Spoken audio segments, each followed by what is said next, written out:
ਅਸੀਂ ਲੈ ਕੇ ਦਿੰਦੇ ਆ ਗੱਡੀ ਦੇ ਵਿੱਚ ਵੜ ਜਾਈਦਾ ਤੇ ਹਰ ਬੰਦਾ ਆਪਣੀ ਦਿਹਾੜੀ ਲਾਂਦਾ ਆਉਂਦਾ ਮੈਨੂੰ 50 ਪਿਆਉਂਦਾ ਹੈਗਾ ਭਾਵੇਂ ਜੋ ਵੀ ਹੋਵੇ ਆਈ ਸਮਝ ਲੇਕਿਨ ਸਾਨੂੰ ਨਾ 50,000 ਜਾਂ ਲੱਖ ਦੀ ਕੋਈ ਨਹੀਂ ਅਸਾਂ ਲੈਣਾ ਹੁੰਦਾ ਨਿਰਾ 15,000 ਰੁਪਇਆ ਉਹਦੇ ਵਿੱਚ ਸਾਲਾ ਦੁਖਮੇ ਨਾਲ ਮੁਖਲਸ ਸੌਦਾ ਕਰਾਣਾ ਹੁੰਦਾ ਜੀ ਭਾਈਆਨ 28,75,000 ਬਲਕਿ 80,000 ਲਾਜਣਾ ਇਸ ਉੱਤੇ ਕੋਈ 20 ਰੁਪਏ ਬੋਲੋ ਸਰ ਨਸੀਆਂ ਦੀ ਗੱਡੀ ਲਿਖਾਓ ਯਾਰ ਇੱਥੇ ਲੱਕੀ ਲੱਖ ਦੀ ਲਿਖ ਲਓ ਗੱਡੀ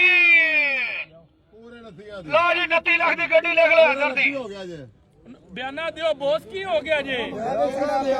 ਆਂਦੇ ਜਿਵੇਂ 12 ਮਾਡਲ ਤੁਸੀਂ ਪਰ ਲੈਂਦੇ ਹੋ ਯਾਰ 18 ਮਾਡਲ ਹੈ ਗੱਡੀ ਇਹਦੇ ਜੋ ਪੈਸੇ ਹੀ ਕੱਢਣ ਲਓ ਜੀ ਗੱਡੀ ਲਿਖ ਲਓ ਮੇਰੇ ਭਾਈ 1000 ਦੀ ਗੱਡੀ ਲਿਖ ਲਓ ਬੋਸ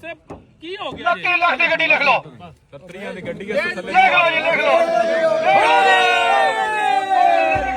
ਬੜਾ ਰੇਟ ਬਣ ਗਿਆ ਗੱਡੀ ਦੇਣੀ ਚਾਹੀਦੀ ਹੈ ਨਾ ਕਰੋ ਬੋਸ ਨਾ ਕਰੋ ਹੋ ਗਈ ਹੈ ਗੱਡੀ ਦੇਖਣ ਵਾਲਾ ਕੋਲ ਹੀ ਹੈ ਬਸ ਦੇਖ ਛੋੜੋ ਭਾਈ ਹੋ ਗਈ ਹੈ ਆਓ ਜੀ ਬਸ ਕਰੋ 29 ਲੱਖ ਰੁਪਏ ਦੀ ਗੱਡੀ ਦੇ ਛੜੀ ਬਸ ਲੱਖ ਲੱਖ ਆਓ ਜੀ ਆਓ ਦੋਨੋਂ ਪਾਰਟੀਆਂ ਹੋ ਗਈ ਹੈ